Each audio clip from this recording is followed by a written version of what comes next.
Essa aula vai ser uma aula sobre metabolismo de macronutrientes, é uma aula bem mais bioquímica do que o comum. Tá? A proposta dela é a gente entender o processo de geração de energia celular, depois conhecer as principais fontes de energia da célula e entender como que a doença crítica ela afeta o metabolismo dos macronutrientes.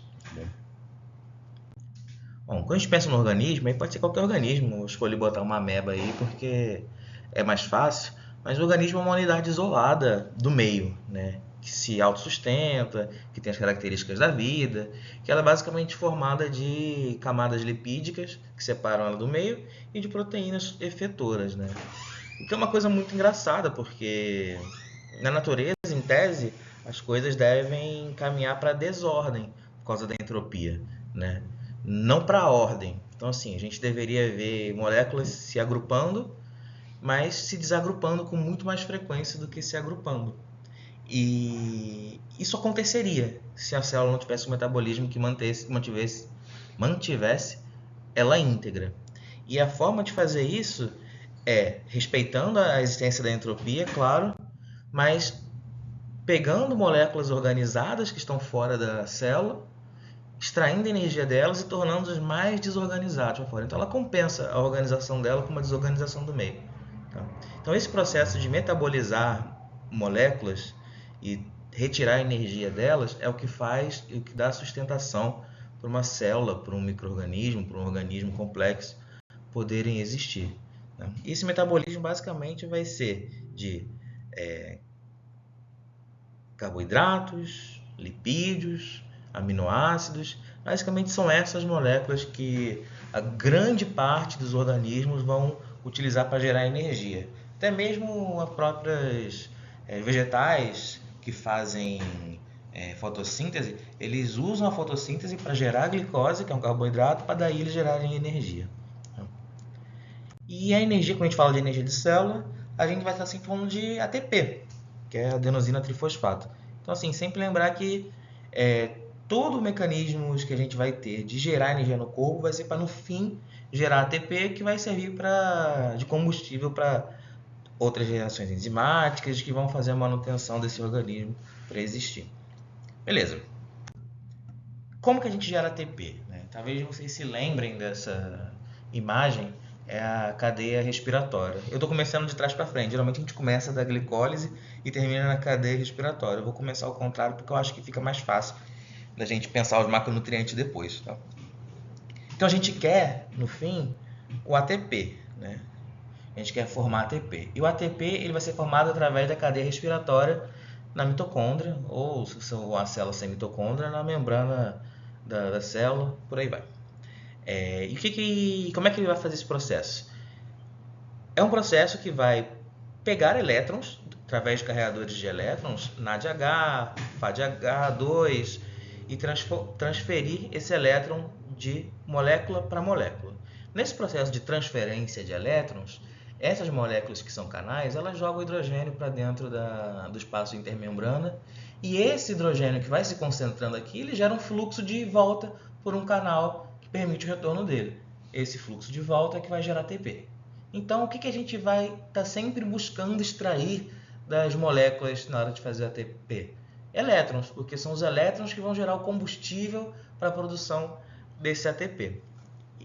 O principal mecanismo que a gente tem para gerar carregadores de elétrons com elétrons é o ciclo de Krebs. Né? Esse é o mais frequente, a maneira mais frequente de gerar doadores de elétrons que a gente vai ter, principalmente no nosso organismo. É um ciclo complexo, tá? Que tem inúmeros intermediários, mas que basicamente vai partir de uma molécula de acetil-CoA, ciclar ela, transformar em citrato, isocitrato, alfa-glutarato, por aí vai. E todas essas transformações vai acabar gerando gás carbônico e transferindo um elétron para um NAD para um NADH. Alfa-glutarato vai succinil-CoA, gera gás carbônico e transfere um elétron para o NADH. A gente faz succinil-CoA, vira succinato, ele gera um GTP ou um ATP. O succinato vira fumarato, ele dá um elétron para um FADH para um FADH2. E por aí vai, até que ele gera um oxalacetato que vai se juntar com o próton acetil-CoA e fechar esse ciclo. Então, assim, o ciclo de Krebs ele vai ser a fábrica de elétrons que vão nutrir ali a cadeia respiratória e permitir a produção de ATP. Resta a gente entender como que carboidratos geram intermediários para o ciclo de Krebs, como que proteínas geram intermediários e como que os lipídios vão fazer isso. Vou começar do mais, que eu acho mais complexo, para o menos complexo. Carboidratos.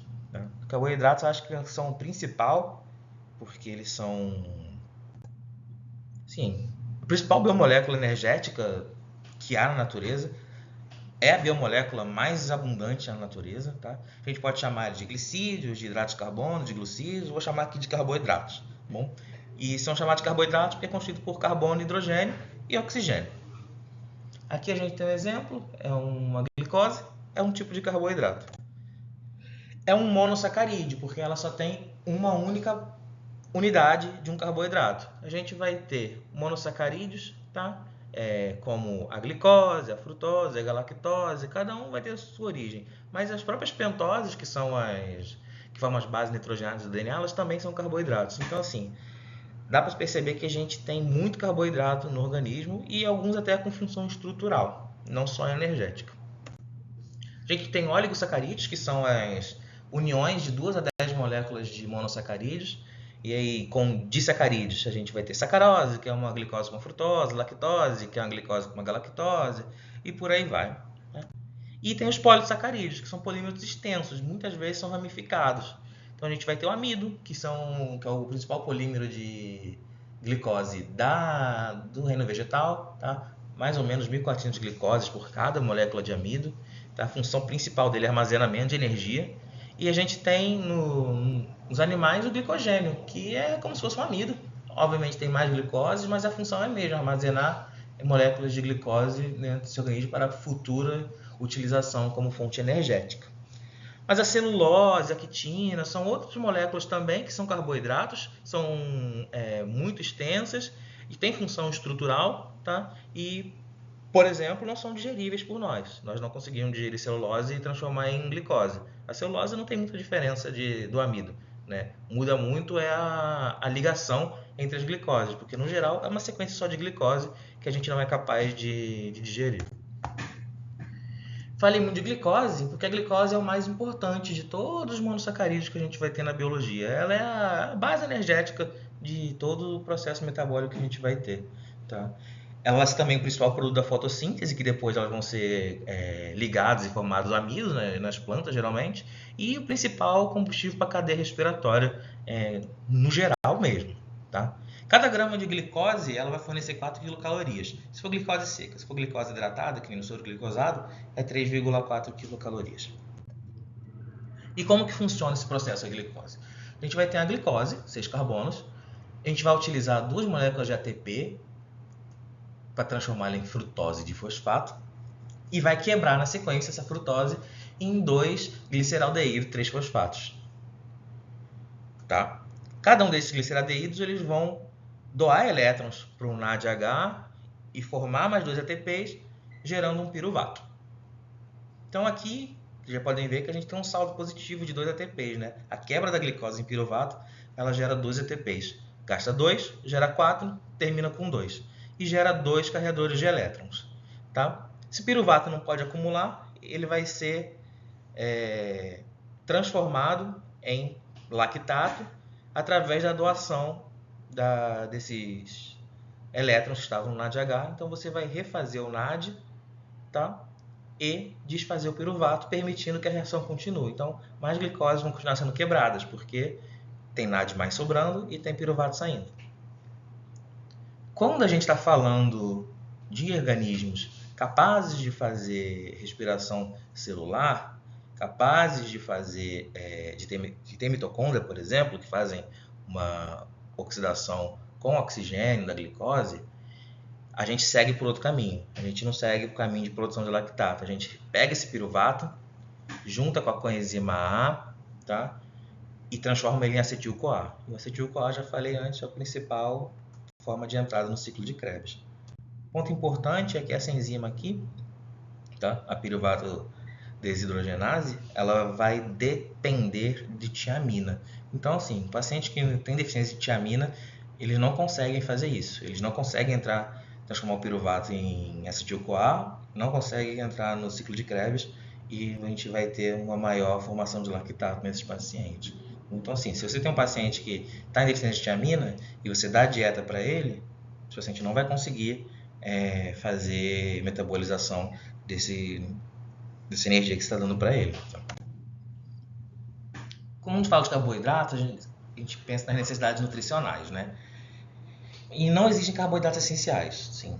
Nosso organismo ele é especializado em produzir glicose, né? A glicose, você pode viver, teoricamente, a vida inteira sem comer 1 grama de carboidrato, porque se você comer lipídios e proteínas, você vai conseguir gerar glicose a partir dessas outras macromoléculas. Então, não há essencialidade de nenhum carboidrato, tá?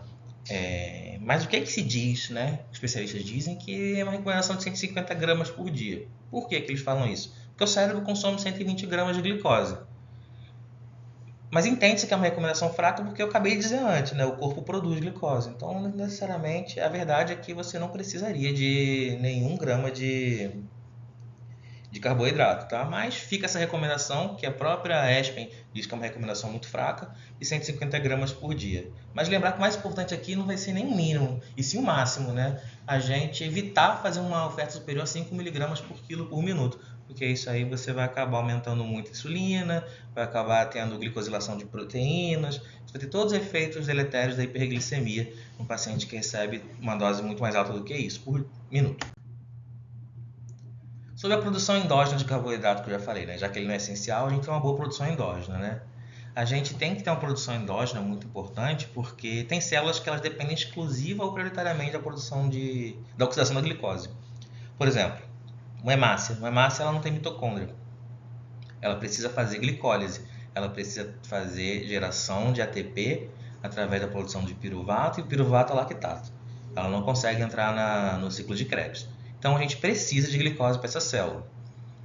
Neurônio. Neurônio é uma célula que você vai precisar de glicose, porque precisa de energia abundante, precisa de energia rápido e precisa se adaptar depois metabolicamente para fazer uso de outras ferramentas energéticas, como por exemplo os corpos cetônicos, que demora mais ou menos uns 3 dias. E a gente não pode ter um órgão como o cérebro, por exemplo, baixando a sua capacidade funcional porque ele está tentando mudar o metabolismo energético dele. Então, existe uma prioridade desse órgão de usar a glicose, pelo menos nos primeiros momentos de jejum ou de balanço energético negativo. Né? E a produção da glicose ela vai ser sempre pelas vias reversas. Né? Se você tinha a via da glicólise, você vai fazer a via contrária. As enzimas são todas reversíveis e você consegue fazer gliconeogênese. Você só precisa ofertar os metabólitos que vão chegar a essa via. Tá? Isso sempre vai acontecer quando a gente tiver um balanço energético negativo. E o que eu quero dizer com balanço energético negativo? Eu quero dizer que pode ser um paciente que está em jejum, então ele está recebendo menos do que ele está produzindo, do que está necessitando, ou a gente tem um paciente que tem um alto catabolismo, que ele está com uma demanda muito alta, apesar de a gente estar ofertando, a gente não está ofertando tanto quanto ele precisa. Então, assim, situações de balanço energético negativo vão estimular a gliconeogênese, que é muito comum no paciente crítico. E falando de paciente crítico, a gente, nos carboidratos, a gente tem um impacto bem importante, tá? Primeiro, porque como eu disse, esse paciente vai ter uma produção endógena de glicose muito alta.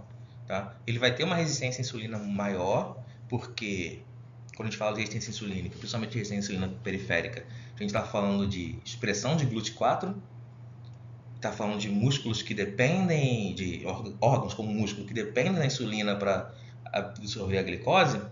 Se a gente bota uma maior resistência à insulina, a gente evita que esses órgãos captem glicose e sobra mais glicose para órgãos mais nobres, como o cérebro, como o córtex renal, como o coração, como as células sanguíneas que precisam necessariamente de glicose. Então, assim, a doença crítica ela se modula para justamente isso acontecer. A gente tem uma resistência insulínica maior para poder liberar mais glicose para outros órgãos. Tá? E uma coisa interessante da doença crítica é que, diferente do jejum, onde a gente vai ter essa situação, a gente não vai reduzir a produção endógena de glicose quando a gente oferta alimento, porque a doença crítica ela entende que você precisa mobilizar energia para órgãos que são vitais. Então as citocinas, que são assim o grande quadro da doença crítica, né, como a sepsis, por exemplo, trauma, grande queimado, as citocinas inflamatórias, elas vão ter um efeito muito importante. Nos adipócitos, diminuindo a lipogênese, tá? Nos músculos, fazendo a resistência insulínica e fazendo quebra de aminoácidos para gerar glicose, que a gente vai abordar um pouquinho mais depois, ou seja, diminuir a captação dela de glicose e aumentar a liberação de glicose. O fígado, aumentando a produção de glicose, e o pâncreas, diminuindo a função das células beta-pancreáticas. Tá? Então, assim, vocês veem que a doença crítica ela vai tender a uma produção maior de glicose e uma hiperglicemia. O cortisol, que também é uma outra característica da doença crônica, da doença crítica, ele vai ter seus impactos também, tá? Ele vai aumentar a gliconeogênese no fígado, ele vai diminuir a captação e oxidação de glicose no músculo, tá? Vai aumentar a liberação de aminoácidos para fazer glicose, vai diminuir a captação de glicose no tecido adiposo e no pâncreas, mais uma vez, vai inibir as células beta e a secreção de glucagon também. Sistema simpático, né? Uma sobrecarga simpática, que é uma coisa que vai acontecer também no paciente com a doença crítica. A gente vai ter liberação de catecolaminas, muito importante, tá? E isso aí a gente vai fazer redução da liberação de insulina, aumento da produção de glicose no fígado. Mais uma vez, todos aquela mesma coisa que o glucagon e o cortisol fazem, as catecolaminas vão fazer também. Bom. E outra coisa que é super importante é que esse paciente, que é um paciente grave, geralmente ele está tendo hipóxia tecidual, ele está tendo muitos radicais livres, tá? E tudo isso vai fazer com que a mitocôndria entre em disfunção. Radicais livres vão lesar a membrana da mitocôndria, vão fazer disfunção na membrana da mitocôndria, logo eles vão fazer uma disrupção na cadeia respiratória e a gente vai começar a acumular aqui os metabólitos do ciclo de Krebs, porque ele não vai conseguir dar progressão para eles. Vai começar a acumular muito NADH, FADH, o ciclo vai parar e vai ficar tudo retido para trás. Esse estresse oxidativo vai fazer com que a gente gere muito lactato fora da mitocôndria. Tá? A digestão, o metabolismo da glicose vai parar. Esse lactato ele vai ser caminhado ao fígado no ciclo de Cori e vai ser transformado em glicose pela gliconeogênese. Então a gente vai ter, por lesão mitocondrial, um aumento da glicose sérica. Então vocês veem que a gente vai caminhando sempre para uma mesma coisa na doença crítica, né?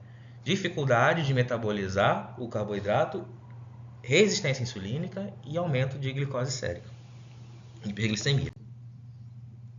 E por fim, mas acho que não menos importante das condições, é a privação de sono, né? A privação de sono vai aumentar cortisol sério, que vai fazer tudo aquilo que a gente falou, vai ter aumento de ativação simpática, vai ter estresse oxidativo, vai ter inflamação. Então, o paciente crítico, ele já está ruim e a UTI torna tudo muito pior para ele, apesar dela ser completamente necessária e essencial para a própria vida desse paciente. Mas a disrupção do ciclo circadiano dele vai ter seus efeitos também, mais uma vez. Perda de músculo, hiperglicemia e por aí vai. Então, em resumo, todas as células do corpo que não forem células essenciais, elas vão começar a trabalhar para gerar glicose, do máximo que elas puderem, nem que seja às custas dela mesma. Tá? As células do túbulo proximal elas vão aumentar a recaptação de glicose na urina. O hepatócito ele vai pegar o lactato, vai pegar os aminoácidos e vai transformar em piruvato e vai transformar em glicose e liberar essa glicose. O miócito ele vai começar a desfazer seus próprios aminoácidos, tá? Para liberar aminoácido e lactato na corrente sanguínea que vão chegar no fígado e vão virar glicose. E o enterócito ele vai começar a captar a glutamina, transformar a glutamina em glicose, que é a forma que ele mesmo usa para se alimentar, mas nesses momentos de situação, nessas situações complicadas, ele vai pegar essa glicose e desviar para fora do próprio enterócito. Então ele vai começar a se pôr em situação de jejum, né? transformando glutamina em glicose e liberando para o sangue essa glicose e também, né, se desconstruindo e se desfazendo dos seus próprios aminoácidos e para transformar eles em glicose através do fígado. Então, o carboidrato é uma coisa muito importante, apesar de não ser essencial na dieta, tão importante que as próprias células do organismo se destroem para poder gerar glicose, para poder outras células mais nobres sobreviverem. E aí a gente vai ver efeitos da doença crítica, perda de músculo, perda de função gastrointestinal, insuficiência hepática, insuficiência renal, tudo isso está relacionado. Sobre os lipídios. Os lipídios são uma classe gigante de moléculas, muitas moléculas se encaixam no filão de lipídios.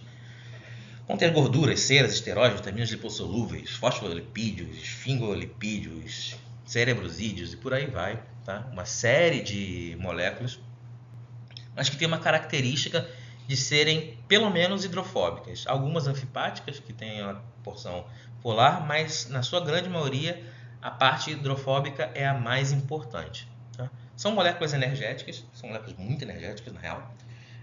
São moléculas que têm funções, como por exemplo, testosterona, por exemplo, é um lipídio funcional.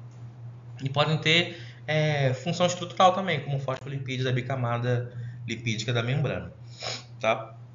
Então a gente vai dividir os lipídios em simples, como as gorduras, os óleos, lipídios derivados, como ácidos graxos, glicerol, colesterol, esteroides, corpos cetônicos, e os lipídios compostos, que aí vai ter os fosfolipídios, aminolipídios, lipoproteínas, glicolipídios. Tá? Todos vão ter uma estrutura muito grande, que torna-o muito apolar, tá? Muitas vezes com alguma parte polar deles, né?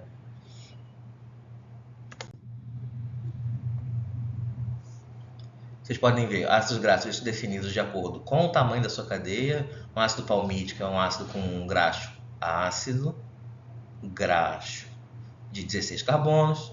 Um ácido araquídico é um ácido de 20 carbonos, tá? Isso vai definir ele. Então, sempre quando tiver o 16.2.0, quer dizer que ele tem 20 carbonos e 0 duplas ligações. E a gente vê as duplas ligações aparecendo, a gente bota aqui, tá? Ácido esteárico, 18 carbonos. Ácido oleico, 18 carbonos, com uma dupla ligação. Vocês veem que a dupla ligação ela faz diferença no formato do lipídio. Isso faz toda a diferença também na sua própria função, tá? E o DHA, que é um ácido graxo de 22 carbonos, com 6 ligações duplas, sendo a primeira delas, né, no carbono 3 da posição ômega. Ômega 1, ômega 2, ômega 3. A primeira dupla ligação está no ômega 3, carbono de trás para frente. Tá? Catabolismo de lipídios. Tá? O lipídio vai ser a molécula de alta densidade energética, sim, muito maior. Tá? Um ácido palmítico e a glicose. Quando a gente compara um e o outro, grama a grama, um ácido palmítico gera 54 ATPs e uma glicose 38. Cada grama de lipídio vai fornecer 9 quilocalorias. Tá? Do lipídio puro. Se você pegar a solução de lipídio que a gente faz de dieta do paciente, pode ter 10, pode ter 11, porque tem outras coisas inseridas, geralmente glicerol. Mas o lipídio por si só gera 9 calorias por grama. E como é que funciona o metabolismo do lipídio? O lipídio, o ácido graxo, ele vai ser transportado, tá, da membrana da célula para dentro. A partir daqui ele vai ser transportado para dentro da mitocôndria através da carnitina. E aí ele vai começar um ciclo de beta-oxidação. O que é beta-oxidação? Acho que aqui vocês conseguem ver, né? A gente bota uma coenzima A num ácido palmítico, ele vira um palmitoil-CoA, e a partir daí você já energizou ele. E através da beta-oxidação você consegue arrancar um carbono mais um CoA. Então você forma 2 carbonos com CoA, é um acetil-CoA, mais um FADH e um NADH. Aí você faz um novo ciclo de beta-oxidação. Você consegue tirar mais um acetil-CoA, um FADH, um NADH. E por aí vai. Sempre tirando de 2 em 2 carbonos. Tá? Por isso que geralmente os lipídios eles são pares e terminam em pares. E a partir daqui vocês podem ver que tem muito material para fazer energia. Esses aqui podem ir direto para a cadeia de transporte eletrônica. Tá? E esses aqui esse monte de acetil-CoA, eles podem entrar no ciclo de Krebs e gerar mais NADH e FADH para gerar mais ATP. Necessidades nutricionais de lipídios. O organismo é capaz de construir lipídios, sim, mas como eu falei, não todos, tá? A gente não consegue fazer qualquer lipídio. Por exemplo, a gente só consegue botar mais duplas ligações antes de duplas ligações que já existem. Então, se já existe uma dupla ligação no lipídio, eu só consigo botar antes, eu não consigo botar depois. Pode parecer demais o que eu estou falando, mas acho que no próximo slide vocês vão ver como é que isso é importante. Tá? Então, o que isso quer dizer? Quer dizer que existem lipídios que a gente não faz. Então, existem ácidos graxos que são essenciais, que eles são necessários na dieta para a gente poder sobreviver. O aporte diário de lipídio é de mais ou menos entre 0,7 a 1,3 gramas por quilo. Tá? E o aporte diário de ácidos graxos essenciais é de 7 a 10 gramas. Quando a gente fala de paciente cirúrgico específico, ele, além de ter o aporte diário de ácidos graxos, esses pacientes beneficiam de dietas mais ricas em ômega 3. Aquilo que eu falei aqui. Ácido araquidônico e ácido eicosapentaenoico. Vocês conhecem ou devem conhecer esses ácidos graxos aqui. A importância deles, porque a partir da ciclooxigenases, eles formam os eicosanoides e as prostaglandinas. Esses são ácidos graxos derivados do ácido linoleico e do alfa-linolênico. Esses ácidos graxos, você não consegue produzir eles, porque para você fazê-los, você precisaria colocar duplas ligações no final. E a gente só consegue botar daqui para trás. Então, a gente vai acabar precisando comer esses ácidos graxos para poder produzir esses ácidos aqui, para poder fazer as nossas citocinas, nossos eicosanoides, nossas prostaglandinas. Então, assim, a gente tem que se atentar na hora de fornecer nutrição ao paciente que ele precisa de ácidos graxos essenciais. Impacto da doença crítica. A doença crítica aumenta a liberação de ácidos graxos. Mais uma vez, o ácido graxo ele vai poder ser transformado em glicose e vai poder gerar energia através da beta-oxidação também. Tá? A própria beta-oxidação ela vai ser aumentada a princípio na doença crítica, na fase mais aguda dela, porque o paciente vai estar catabolizando, precisando de muita energia. Mas com o passar do tempo, logo no começo, a gente vai ter lesão de mitocôndria, vai ter radicais livres lesão na mitocôndria, vai ter hipóxia tecidual. Isso tudo vai fazer com que a beta-oxidação pare de funcionar e a beta-oxidação pare de funcionar, a mitocôndria pare de funcionar e a gente reduza essa beta-oxidação.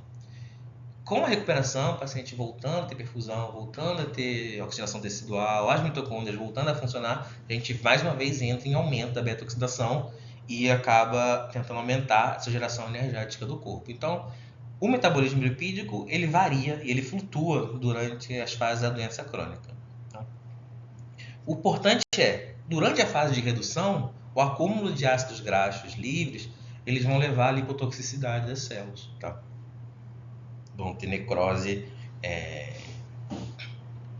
gordurosa.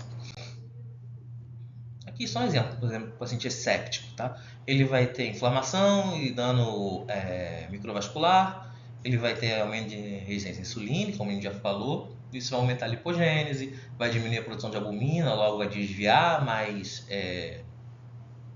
o metabolismo para a produção de ácidos graxos livres, vai diminuir a beta-oxidação, a gente vai diminuir a oxigenação, vai ter desflow mitocondrial, que por sua vez vai também diminuir a beta-oxidação e também vai levar à glicólise anaeróbica, gerando mais lactato. Tá? E esse lactato vai para o fígado virar mais glicose. Então a gente consegue entender que o próprio metabolismo de lipídio vai levar à hiperglicemia também, na doença crítica. E por fim as proteínas. São as macromoléculas biológicas que são construídas a partir de aminoácidos, tá? São assim, estruturais, só que assim, o grande principal das proteínas são suas funções enzimáticas, funções de sinalização, são as características funcionais das proteínas. Tá?